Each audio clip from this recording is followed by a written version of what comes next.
Okay, hi everyone. Thanks so much for coming to the webinar today.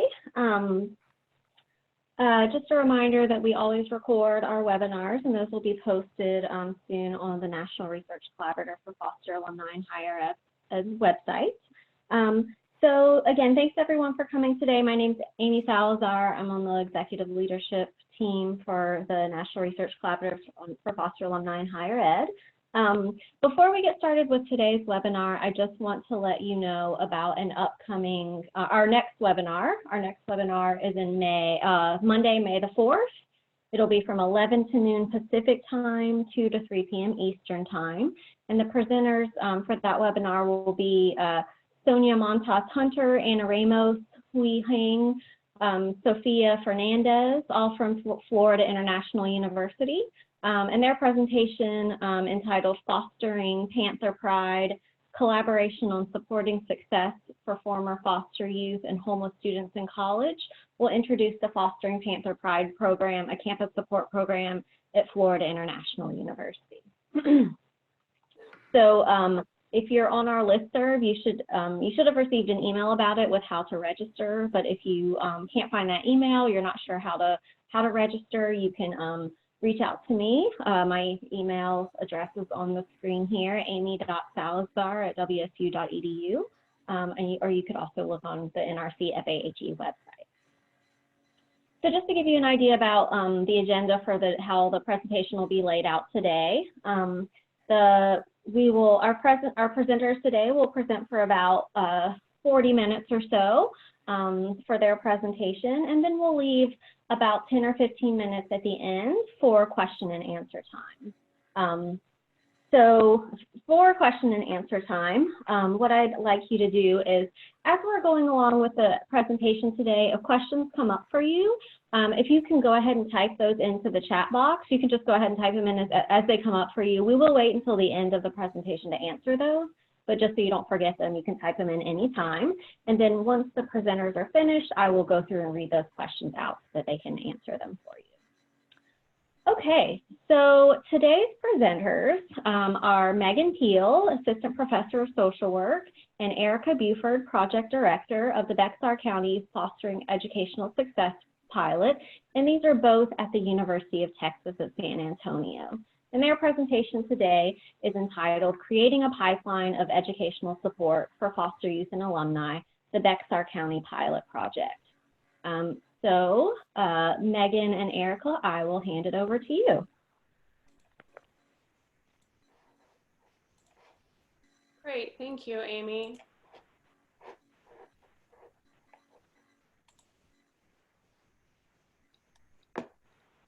Okay, are the slides up? Shared? Yep, they're there. Okay, great. Thank you so much for inviting us to share a bit about our pilot project here in Bexar County. We're excited about the progress that we've made in a really short amount of time, and excited to share some of our lessons learned and really how our program model was developed. So it's important that we also are acknowledging our community and institutional partners that were really part of this larger collaborative effort in building a pipeline of educational support for students with a history of foster care in Bexar County. Obviously, our partners at the University of Texas at San Antonio, we've had fantastic administrative support as well as support from our Student Success Division in helping getting this pilot off the ground. We've also been working closely with partners at Texas A&M University here in San Antonio and our Alamo Community Colleges District as our higher ed partners. And then an instrumental part of this project has also been working with Bexar County Children's Court and our Child Advocates of San Antonio, which is our local court-appointed special advocate organization. Our child welfare agency here is the Texas Department of Family and Protective Services, specifically Region 8 here in Bexar County. And we're also shifting towards a model of community-based care. So we've been working with Family Tapestry as our local community agency. And also we've had great support from the Texas State Legislature, in particular our local delegation, to help get this pilot rolling. So I'm sure most folks on the call are familiar with research and the background of foster care alumni in higher education. We have some great research that's been conducted by some of our colleagues at Texas State and the University of Texas at Austin regarding specifically outcomes here in the state of Texas, finding that only 33% are enrolling in post-secondary education and less than 4% are graduating with a 2 or 4 year degree.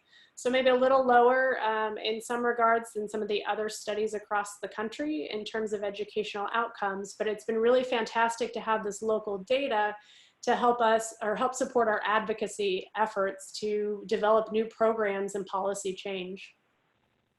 We know from the literature that transition to adulthood for students with a history of foster care can be especially difficult due to fewer social, emotional, and financial supports.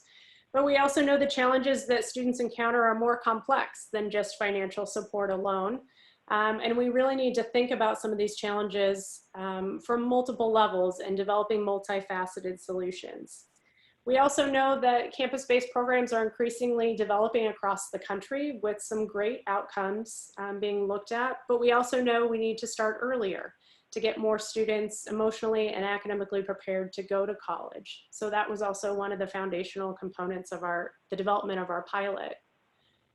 To give you some local context, here in Bexar County, which is really the San Antonio metropolitan area, we have approximately 3,400 youth in the foster care system, which is the highest per capita in the state of Texas. And between the 3 post-secondary institutions I mentioned earlier, we know that we have about 600 foster care alumni who are currently utilizing our state tuition and fee waiver. Now, Texas has been one of the early adopters in initiating the state tuition and fee waiver, but due to some of that great research we have here in Texas, we know that not all students are utilizing that tuition fee waiver that are eligible. So it gives us a starting point, and also with the high numbers of youth, or excuse me, young adults who are utilizing that waiver, as well as the numbers we have in care, it was a really great opportunity to start a pilot project here and find out some lessons learned and strategies to be able to replicate the model in other areas. So we started having conversations with our community partners and our current students with a history of foster care to try and understand what are we currently doing to support students in access and success in post-secondary education. We didn't have any formal support programs at either of our 3 post-secondary institutions, but we realized that there were some existing student success supports available, and also supports within our community and through our child welfare agency and contracted partners, but there wasn't necessarily a consistent coordination of all of those efforts to be able to improve educational outcomes. So we conducted the needs assessment on campus with our current students, and then we continued these conversations with our county courts, our advocacy organizations, and our child welfare agency to think more broadly about educational preparation and support, because we knew it had to be broader than just campus-based programs. We really, in order to truly make a difference, we knew that we had to start earlier and have a coordinated effort across disciplines and across multiple community partners to be able to have that impact. So we started to shift the way we were thinking about educational preparation and really think about how we could develop this pipeline. And these community conversations led to meetings with our local legislative delegation about what we could do to initiate that coordinated effort. And I think one of the really appealing things about our partnership is that we had so many partners at the table that were ready to coordinate these efforts and to make significant changes. So we put forth a proposal to the state legislature that included this intentional partnership with our 3 post-secondary institutions, the Children's Court, CASA, and local independent school districts to support educational preparation, college access, and retention here in Bexar County. As a result of those efforts, significant efforts from our community partners, our advocates, and our local delegation, we received funding for 2 years to support the development of this pilot project, which we launched just this past fall. So with that, I'm going to turn it over to Airika to share a bit more about our program model and the specific partner components. Thank you, Megan. Good afternoon, everyone. You're currently looking at the Bexar County Fostering Education Success Mission, and rather than read that to you, I think it's important to highlight a couple of points that are at the core of our work. We will improve college enrollment and retention and help youth to recognize that attending college is achievable and expected while ensuring that they're academically and emotionally prepared to do so. The model behind the pilot helps us to do just that. Next slide.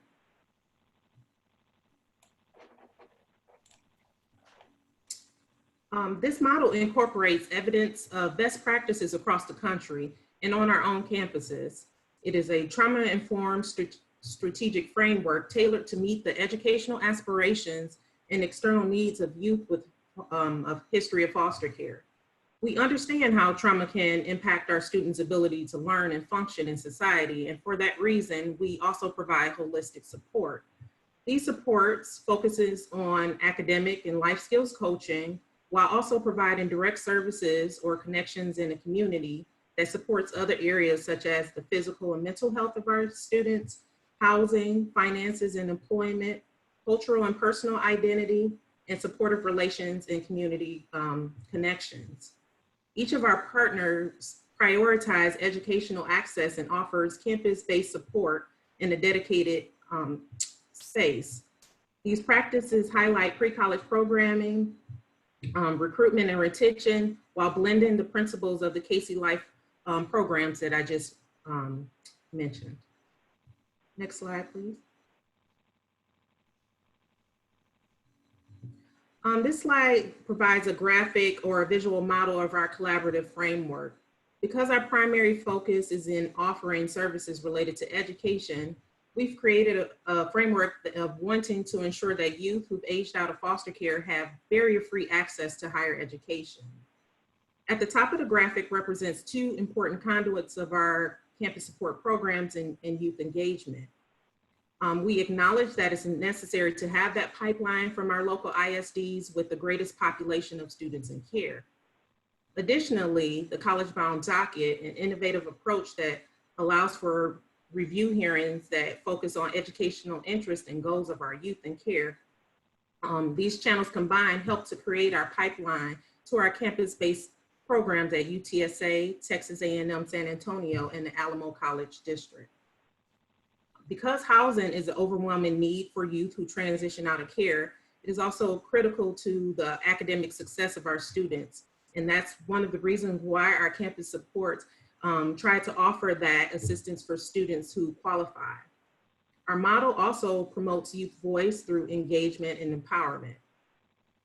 I will now provide a little more context behind those several pilot components that are illustrated in this graphic. Next slide, please. So at the core of our collaborative framework are our campus support programs. These programs provide several key components. In these dedicated spaces or centers, our students have the opportunity to build a sense of community.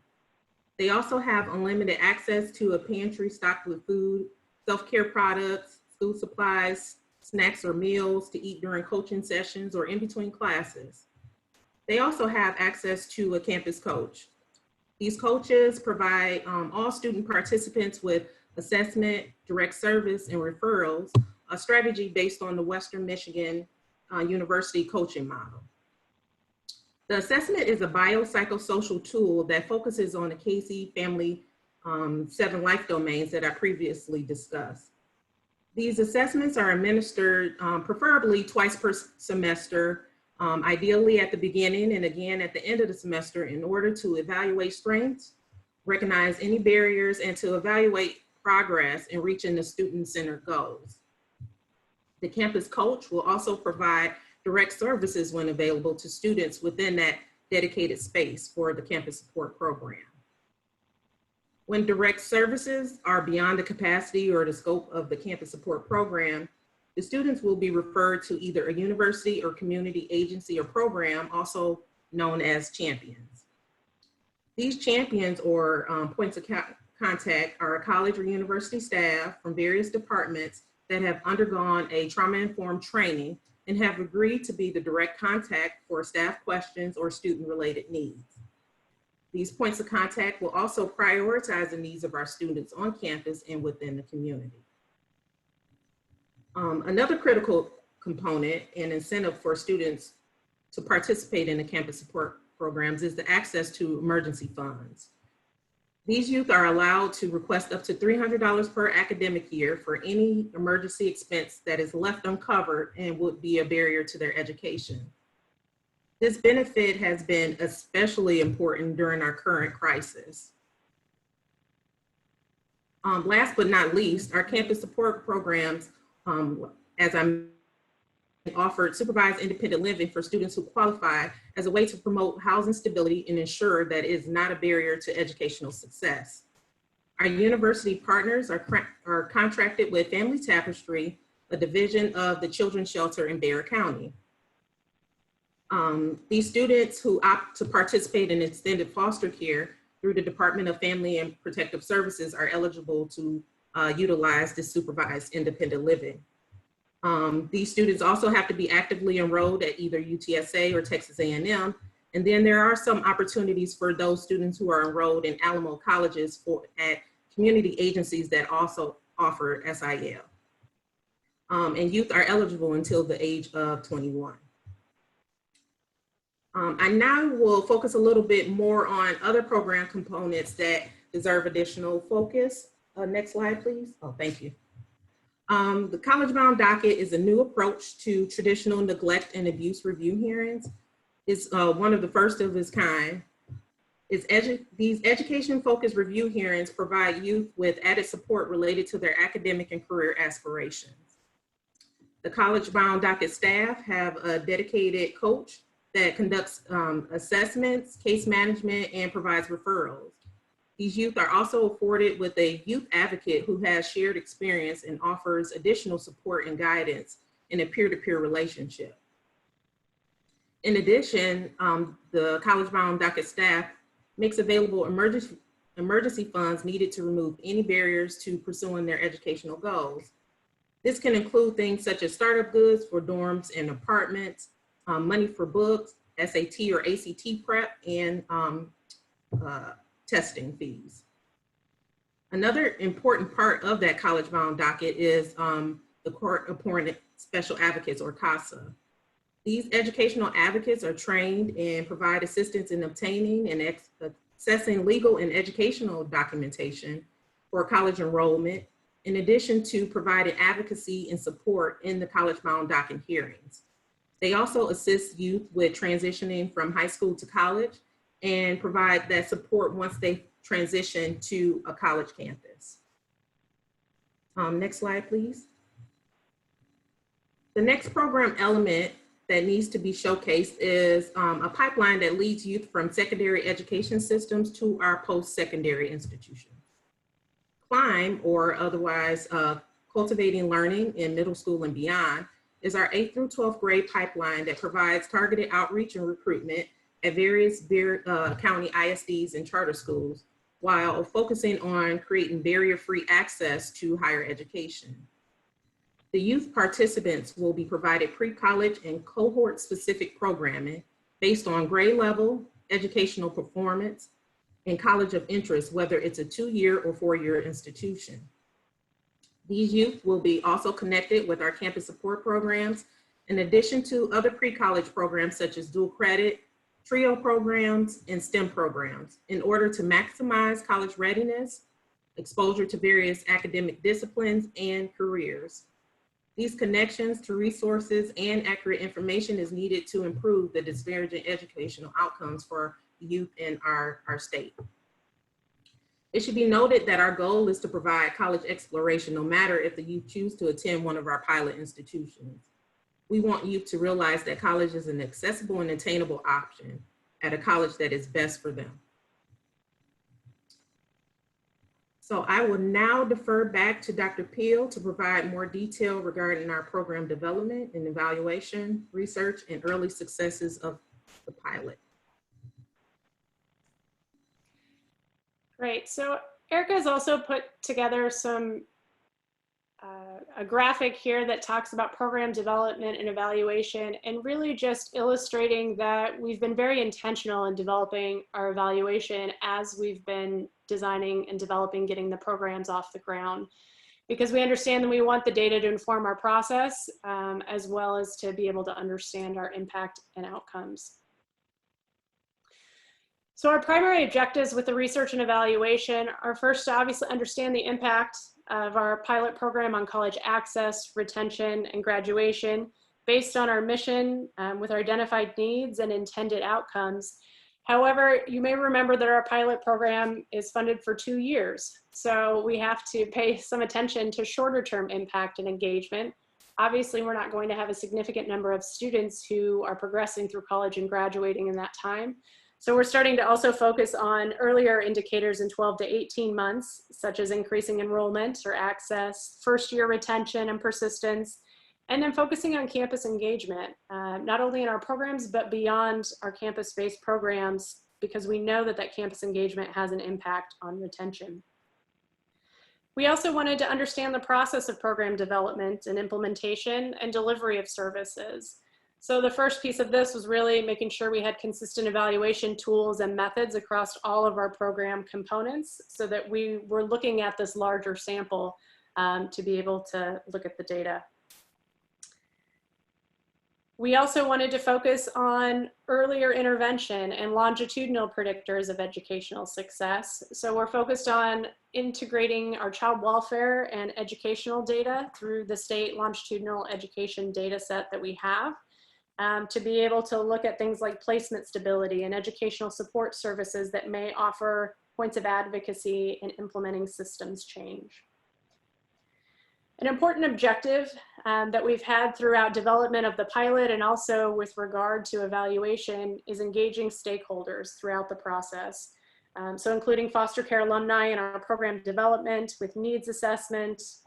As Airika mentioned, we have a peer mentor or coach involved in our college-bound docket, and we're working on developing our youth advisory board right now as well. Some of our students are also engaging in peer mentoring opportunities. So looking for their engagement in both programmatic elements as well as in our evaluation. As graduate research assistants have some history with the foster care system as well. We also have been very intentional about engaging our community stakeholders throughout this process.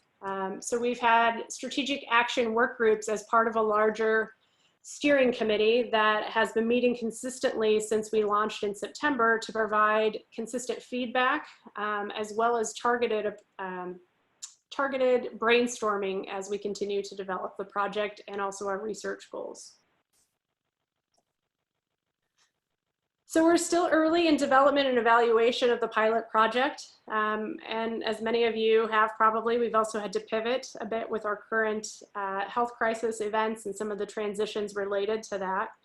But we do believe there are some early successes and important lessons learned through this program development and generally related to multisystemic collaborations and creating a broader scope of educational support for foster youth and alumni. So I think our first success is that our programs are fully staffed, increasing access to resources. So getting our programs off the ground, I mentioned we didn't have existing programs. We had existing student support services, but as you know, enhancing those existing services as well as developing foster care specific supports can be a task in terms of getting off the ground. So I feel like we've made some great progress in the few months that we've had this funding. I think another significant success is related to our community-wide partnership and that cross-system collaboration. We have child welfare, higher ed, K-12, independent school districts, the Children's Court, CASA, and other community agencies all at the same table, and focused on creating a multi-tiered system of support to help meet individualized needs of students with a history of foster care. We've also been We're also providing a collaborative approach to developing solutions with the multiple project partners who are encountering similar local and regional issues and also able to share resources from our community. So I think this unique partnership has allowed us to increase capacity for student support as well as increase our overall community engagement. And actually that's had a really positive ripple effect from this project in the community, is that we've had agencies that weren't initially part of the pilot project offering additional support and resources and even developing specialized positions focused on the effort to increase student access and success in transitions to college. So it's really been neat to see the community just wrap their arms around this idea and this project and the momentum that we've started. We've also seen an increase in community partners and funders interested in supporting the efforts. So again, the community is excited about what we're building, and that buy-in is what has helped us get off the ground and then also continue to build. The project has also allowed us to create a sense of community and consistency for our students. I think developing a consistent model of support across the institutions and agencies that support students with a history of foster care has been really important, so that the students are knowing what to expect, that they're going to get the same type of support at any of our post-secondary institutions, and support along the way during that pipeline. And the collaborative efforts from our partners allow us to really reinforce to students that it doesn't matter if you go to UTSA, if you go to Alamo Community Colleges or A&M San Antonio, or even an institution outside of Bexar County, we just want you to go to college, and we're here to help support you along the way. So I think another early success has been considering the consistency in communication, and also simply reframing how we communicate resources and support to our students. So the pilots really pushed us to reflect on how we're communicating messages about education, how we're talking to them about realistic possibilities of college, what supports they may need and identify to get there, and truly considering how our students are receiving those messages about college success and becoming a part of a community on campus, because we always reinforce this idea of aging out of foster care, right? And so now we're shifting and now wanting students to engage and help create a sense of community. So thinking about how we're communicating those messages has been important. In terms of additional points of advocacy, I think the pilot has highlighted some of the challenges that we have encountered in terms of getting these different programmatic components off the ground that really have allowed us to brainstorm, but also find additional points of advocacy. So for example, the cross-system collaboration related to sharing of data between child welfare and education systems can be difficult. And we're learning the identification of large numbers of students in our K-12 districts has been a challenge that we're actively working with our partners to try to resolve. And I think understanding the data we have available, continuing to learn of new resources that already exist within our community that we can continue to build upon. We haven't had to recreate the wheel, we're just continuing to figure out how to coordinate these resources. I think in terms of a final point of advocacy that's really been a strength of this pilot program is that we've been fortunate to have significant support from our administrators and community leaders, which has been really instrumental in getting these programs and our pilot off the ground. We've had great support from our higher ed institutions, but also in administration from CASA, the courts, our child welfare agency, and elected officials. And it's really been about that community buy-in that I think has made this project successful. That was a brief snapshot of the program and supports and research and some lessons learned. And I think we'd really like to open it up for a conversation with you all. If there are questions, clarifications, things we can share. Okay, great. Thank you, Megan and Airika. So I'll give people, please go ahead and type in your questions into the chat box, and we will we'll start going through those.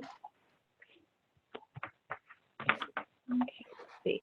So the first question that we have is, do you have any plans for extending or expanding your program throughout the state or in other parts of the country? Yes, that was one of the provisions of our pilot funding from the legislature, was really to try and work out some of some of those early challenges, find the additional supports or needs that we might have, and then be able to replicate this pilot in other parts of the state, and then hopefully other folks across the country find these components useful as well. Okay, great, thank you. So the next question is, how are youth selected for the college-bound docket? I can speak to that. Most of those students are selected by actually their referrals that are made to the college-bound staff. Those referrals come from either GALs or other attorneys, staff, CPS workers. And so they have to show a particular interest in higher education and be performing well currently in their high school. And so most of those referrals come from those individuals that I mentioned. And then they meet with that coach that I spoke about and have to do an intake and assessment. And then once they determine that that student shows an interest and has the tools needed or just support to be successful in education, then they are often chosen for the college-bound docket. Okay, thank you. So the next question is, will your evaluation involve a comparison group?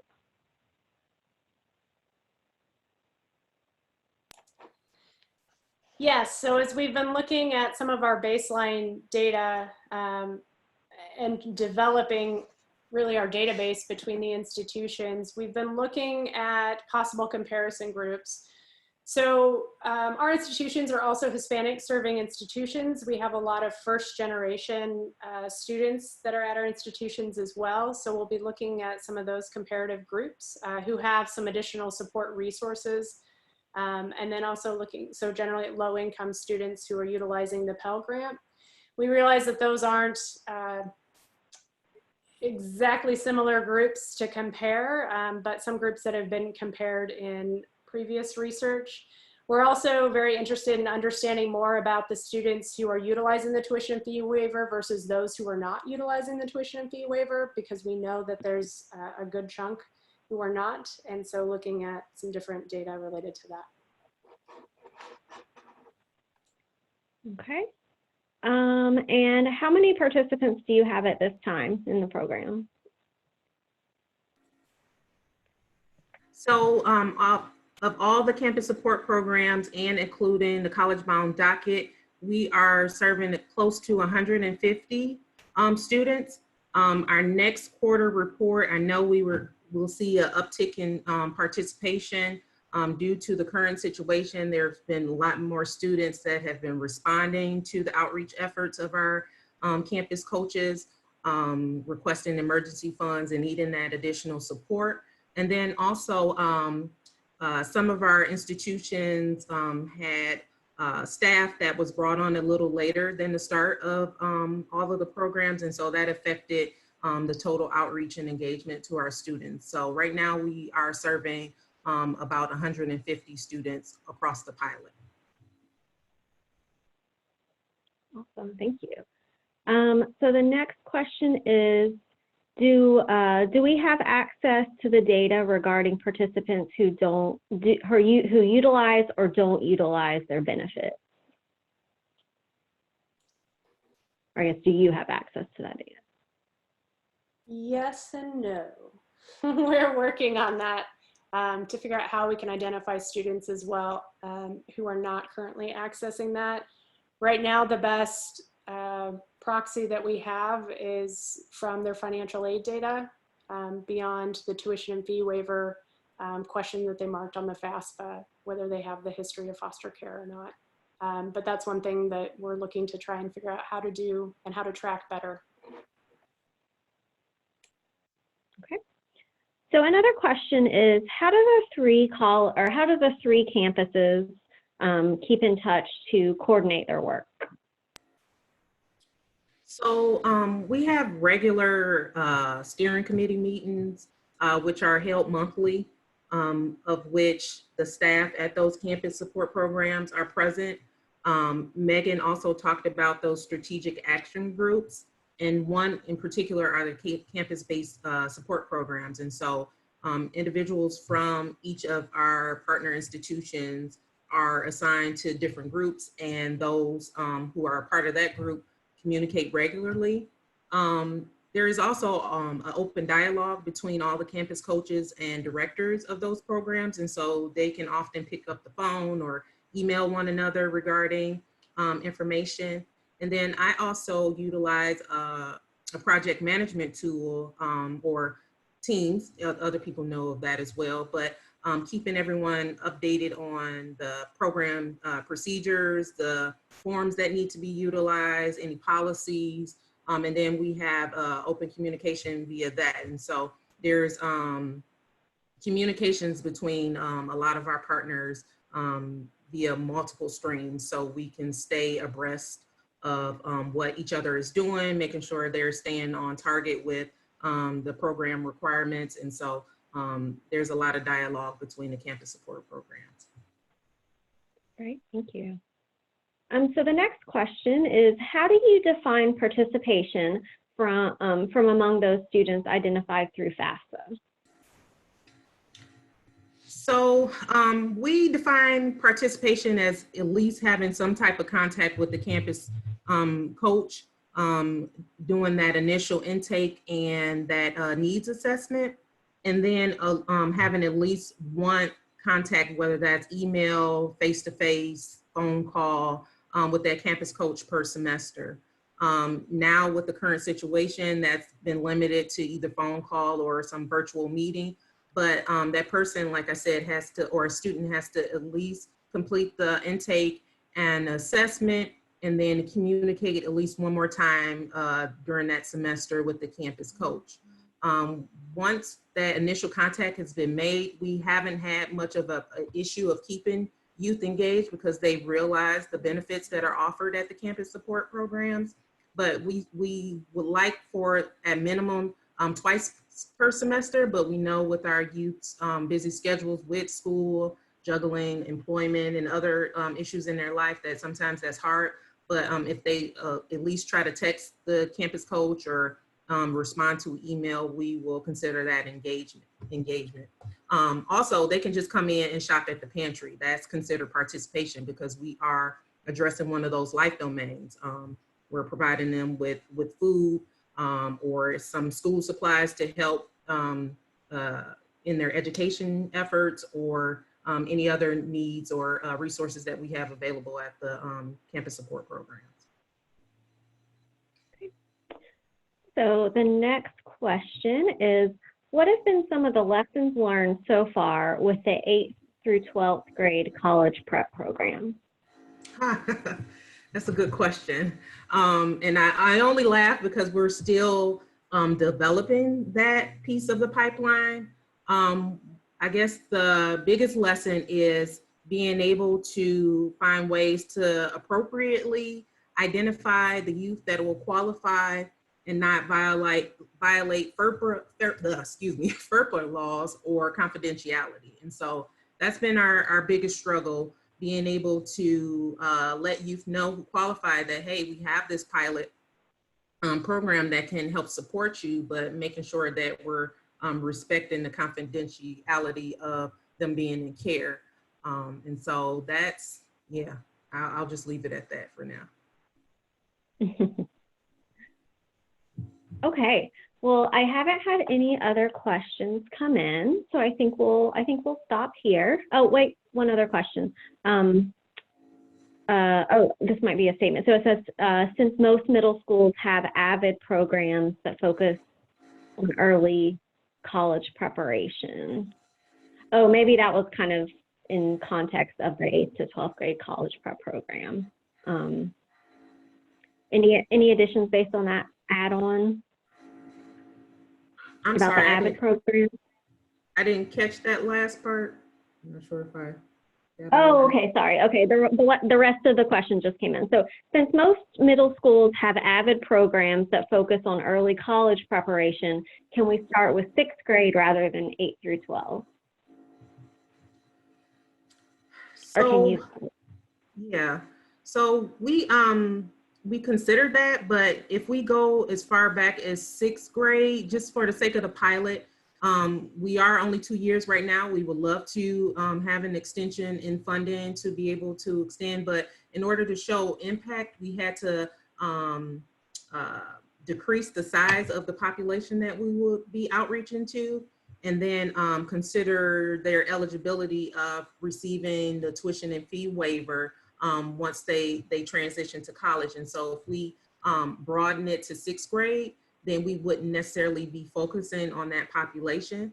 But that's not to say that's something that we wouldn't like to do in the future. It's just based on our time constraints and the size of the pilot, we had to limit limited at 8th grade.